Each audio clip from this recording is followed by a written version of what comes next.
पहाड़ों और हरे भरे खेतों के बीच बसा हुआ एक छोटा सा गांव था, सुंदरपुर, जो रांची जिले में पड़ता था। सुंदरपुर में हमेशा हलचल रहती थी। सुबह सूरज निकलते ही कोई खेत की ओर भागता, कोई जंगल की राह पकड़ता। इसी गांव में रहता था एक आदमी, संजय। संजय सीधा साधा, ईमानदार और थोड़ा सा चुप रहने वाला इंसान था। हर रोज सुबह संजय कंधे पर कुल्हाड़ी रखता और जंगल की तरफ निकल जाता। सूखी लकड़ियां काटता, उन्हें लेकर गांव के एक अमीर आदमी को बेच देता। अरे संजय, आज इतनी ही लकड़ी? हाँ सेठ जी, इतने ही मिले आज तो। चल ठीक है, रोज लकड़ी लाना और पैसे ले जाना। ठीक है सेठ जी। संजय पैसे लेकर वहां से चला गया और उसी पैसे से नमक, चावल और थोड़ा बहुत तेल खरीदकर अपना गुजारा करता। एक दिन शाम को लकड़ी बेचकर संजय घर लौट रहा था। तभी सामने से एक आदमी आता दिखा। संजय रुका, ध्यान से देखा और अचानक चिल्लाया, अरे तू जीतू है क्या? अरे संजय, अभी भी वैसे ही दुबला है रे। कहाँ चला गया था रे? कितने साल हो गए देखे। रांची चला गया था भाई, काम की तलाश में। दोनों चलते चलते संजय के घर की तरफ आए। भाई रांची में एक चीज खाई मैंने। क्या चीज? मटन चावल। अरे वो तो यहाँ भी बनता है। नहीं भाई, वैसा नहीं भाई। वहाँ ढाबे में जो मटन चावल खाया ना, मुंह में डालते ही पिघल जाए। अच्छा, और ऊपर से सराय के पत्तल में परोसा था। अरे भाई मजा ही आ गया। तो तुम्हें पता है क्या कि बनाते कैसे हैं? मैंने रसोई से पूछा था। क्या बोला? जीतू ने संजय को मटन चावल बनाने का तरीका बताया। तो ये राज है भाई, लकड़ी बेचकर अब गुजारा नहीं हो रहा। तो क्या करने का विचार है? सोच रहा हूँ मटन चावल बेचूं। अरे बढ़िया, देख लेना, लोग खाएंगे जरूर। जीतू अपने घर चला गया। संजय चारपाई पर लेटा और सोचता रहा, लोग खाएंगे या नहीं, पैसे डूब गए तो, पर कोशिश नहीं की तो जिंदगी ऐसे ही कट जाएगी। दूसरे दिन संजय ने बगल वाले आदमी से पूछा, भैया, रांची के मटन चावल का स्वाद जानते हो? अरे भाई, वो तो गजब चीज है। मतलब गांव वाले खाएंगे? अगले दिन संजय दुकान पहुंचा। चाचा, मोटा चावल है? नहीं बेटा, यहाँ नहीं मिलता। तो कहाँ मिलेगा चाचा? दूसरे गांव में मिलेगा बेटा। संजय बिना रुके दूसरे गांव चला गया और सारे सामान ले आया। अगली सुबह संजय जंगल गया, शोगन लकड़ी और सराय पत्तल ले आया और मटन बनाना स्टार्ट किया। मसाले को अच्छे से मिलाया और धीमी आंच में पकने दिया, जिससे मटन का स्वाद दुगना हो जाए। थोड़ी देर में मटन में लाल रोगन आ गया, जिससे खुशबू दूर दूर तक फैलने लगी। गांव वाले खुशबू सूंघ कर भागते आए और घर के बाहर से संजय को आवाज दी, क्या बना रहे हो भाई? जल्दी खिलाओ, सब्र नहीं हो रहा है। रुको, बस बन ही रहा है, लेकिन मेरे पास टेबल नहीं है। कोई बात नहीं, हम पेड़ के नीचे बैठ जाएंगे। तो बैठो, मैं अभी तुम्हारे लिए मटन चावल लेके आता हूँ। संजय रसोई में गया और सराय के पत्तल में गर्मा गर्म मटन चावल निकाले और पापड़ और प्याज रखे और गांव वाले को पेड़ के नीचे मटन चावल परोसे। गांव वाले आनंद से मटन चावल खाने लगे। अरे ये तो कमाल है। मुंह में जाते ही पिघल रहा है। तुम रोज ये मटन चावल बनाना संजय भाई। रोज खाओगे तो जरूर बनाऊंगा भाई। गांव वाले मटन चावल का आनंद लेने लगे। दोपहर तक मटन चावल खत्म हो जाता और संजय जंगल की तरफ लकड़ी लेने चला जाता। 2 दिन तक गांव में यही चलता रहा। लोग आते तो संजय के मटन चावल खाते और उसकी तारीफ किया करते। सुंदरपुर गांव से थोड़ी ही दूर एक बड़ा सा महल था। उसी महल में रहते थे राजा दिलेश्वर सिंह राजपूत। यह राजा दयालु एवं ईमानदार था। राजा को एक ही चीज से सबसे ज्यादा लगाव था, मटन चावल से। वे रोज मटन चावल खाते थे, लेकिन पिछले कुछ दिनों से राजा परेशान रहने लगे थे। रोज रोज वही पुराने स्वाद से तंग आकर रसोइये से कहा, अरे ओ रसोइये, रोज वही स्वाद, अब इस मटन से मन भर गया। महाराज, हम पूरी कोशिश करते हैं अच्छी स्वाद के लिए। कोशिश नहीं, स्वाद चाहिए। रसोइया सिर झुकाकर चुप हो गया।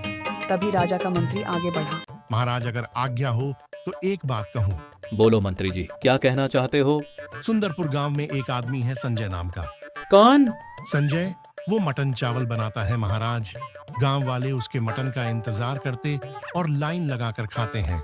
एक गांव वाला महल से अच्छा पकाएगा? महाराज, लोग कहते हैं उसके मटन चावल में जबरदस्त स्वाद है। ठीक है, जाओ ले आओ संजय का मटन चावल। राजा के मंत्री और सिपाही मटन चावल लेने के लिए गांव की ओर जाने लगे। संजय के घर पहुंचकर संजय को आवाज देने लगे, संजय बाहर आओ, हम राजमहल से आए हैं।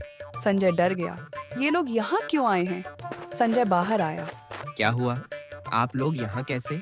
मुझसे कोई गलती हुई है? कोई गलती नहीं हुई। हमारे महाराज को तुम्हारे हाथ का मटन चावल खाना है।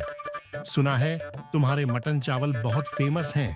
ऐसी कुछ बात नहीं है, बस देसी अंदाज में पकाता हूँ।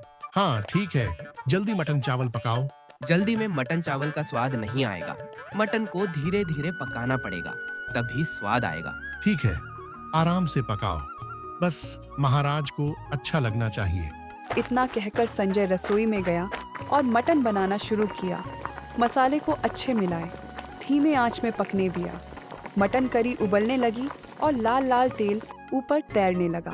आपका मटन चावल तैयार है, महाराज को बुलाइए। महाराज यहाँ नहीं आएंगे, उनके लिए राजमहल ले जाएंगे। लेकिन यह मटन चावल का गर्मा गर्म में ही स्वाद आता है। तुम जल्दी से मटन चावल महाराज के लिए पैक कर दो। ठीक है मंत्री जी, जैसी आपकी इच्छा। संजय राजा के लिए मटन चावल पैक कर देता है और राजा के मंत्री मटन चावल लेकर राजमहल चले गए। राजा ने मटन चावल खाया। ये कैसा स्वाद है, एकदम बेकार लग रहा है। यह कहाँ से लेके आए हो? संजय का ही मटन चावल है महाराज। लेकिन आप बोल रहे थे उसका मटन चावल बहुत फेमस है। महाराज उसने कहा था इस मटन चावल का स्वाद गर्मा गर्म में ही आता है। ऐसी बात है क्या? अगले दिन हम उसके घर में ही खाएंगे। महाराज अगर आज्ञा हो तो उसे यहीं बुला लाएं। नहीं, हम खुद जाएंगे उसके पास, जरा हम भी देखें कि बनता कैसा है। अगले दिन सूरज निकलते ही राजा, मंत्री और सिपाही जंगल के रास्ता से संजय के घर जाने लगे। संजय बाहर आओ, महाराज तुम्हारे घर आए हैं। संजय और डर गया। लगता है महाराज को मटन चावल अच्छा नहीं लगा, इसलिए सजा देने आए होंगे। संजय डरते हुए बाहर निकला। महाराज, आप यहाँ पे? मुझे कहते मैं आपके पास आ जाता। क्यों हम यहाँ नहीं आ सकते? आप राजा हैं महाराज, और हम जैसे गरीब के घर। हाँ, तुम्हारे हाथ का मटन चावल खाना है। उस दिन मंत्री यहाँ से ले गए थे, वो अच्छा नहीं लगा। हाँ महाराज, मेरे हाथ का मटन चावल गरम गरम में ही अच्छा लगता है। हाँ, तो अब जल्दी से पकाओ और गरम गरम खिलाओ। ठीक है महाराज, आप घर में बैठिए, मैं तुरंत बनाता हूँ। संजय रसोई में गया और मटन बनाने लगा। इधर महाराज इंतजार करने लगे। थोड़ी देर में मटन पक के तैयार हो गया। महाराज, मेरे पास बैठाने के लिए कुर्सी टेबल नहीं है। हम जमीन में ही बैठ के खा लेंगे। ठीक है महाराज, अभी मटन चावल ले आता हूँ। संजय ने सराय के पत्तल में गर्मा गर्म मटन चावल निकाले और महाराज को परोसा। महाराज ने पहला निवाला लिया। वाह, क्या मटन है, एकदम स्वादिष्ट है। राजा बिना रुके एकदम मटन चावल खाते गए। एकदम स्वादिष्ट है। संजय, तेरे मटन चावल का कोई जवाब नहीं। तू संजय नहीं, कलाकार है। महाराज, मैं तो बस दिल से पकाता हूँ। संजय, मैं तुम्हें हमारे महल का मुख्य रसोइया बनाता हूँ। तुम रोज हमारे महल में हमारे लिए मटन चावल बनाना। संजय बहुत खुश हो गया। लेकिन महाराज, मेरी एक शर्त है। मैं आपके यहाँ मटन चावल तो बनाऊंगा, लेकिन शाम को गांव वाले को भी मटन चावल खिलाऊंगा।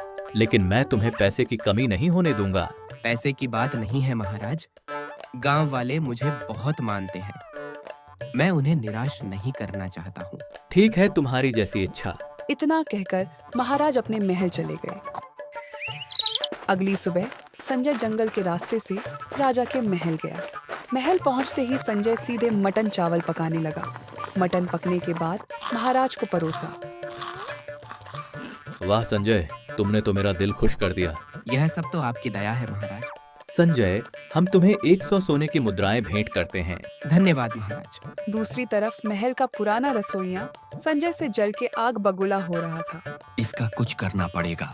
संजय घर पहुंचकर गांव वाले के लिए मटन चावल पकाता है और आम पेड़ के नीचे परोसा करता। गांव वाले खाते और तारीफ करते। तेरा दिल बहुत बड़ा है संजय। तू राजमहल का मुख्य रसोइया होते हुए भी हमें मटन चावल खिला रहा है। हाँ भाइयों, जब मेरे पास कुछ नहीं था तो तुम लोगों ने ही मुझे सहारा दिया था। एक दिन जब संजय राजा के लिए मटन पका रहा था, तब वो कुछ काम से रसोई से बाहर गया। तभी अचानक से महल का पुराना रसोइया आया और मटन में ज्यादा मिर्च डाल दी। महाराज जैसे ही मटन चावल खाते हैं। अरे, आज के मटन में तो जादू है। संजय, आज के मटन में तुमने कुछ खास मसाले डाले थे क्या? जी महाराज, आज मिर्च थोड़े ज्यादा डाले थे। पुराना रसोइया सोच में पड़ गया। अरे, इसे कैसे पता चल गया कि मैंने मिर्च ज्यादा डाला था? थोड़े समय बाद जब संजय रसोई कक्ष में था, तभी पुराना रसोइया आया। संजय, तुमने राजा को सच क्यों नहीं बताया? क्योंकि मैं किसी का बुरा नहीं चाहता हूँ। मुझे माफ कर दो, मैंने तुम्हारा बुरा चाहा। माफी मत मांगिए चाचा। शाम का भुला अगर घर लौट आए तो उसे भुला नहीं कहते। अगले दिन दोनों साथ में मटन चावल बनाने लगे। एक दिन की बात है, जब संजय लकड़ी लेने जंगल गया था तब यहाँ से गांव कितनी दूर है? संजय डर से चुप हो गया। ऐसे मजेदार कहानी के लिए दादू ट्यून को सब्सक्राइब करें। धन्यवाद।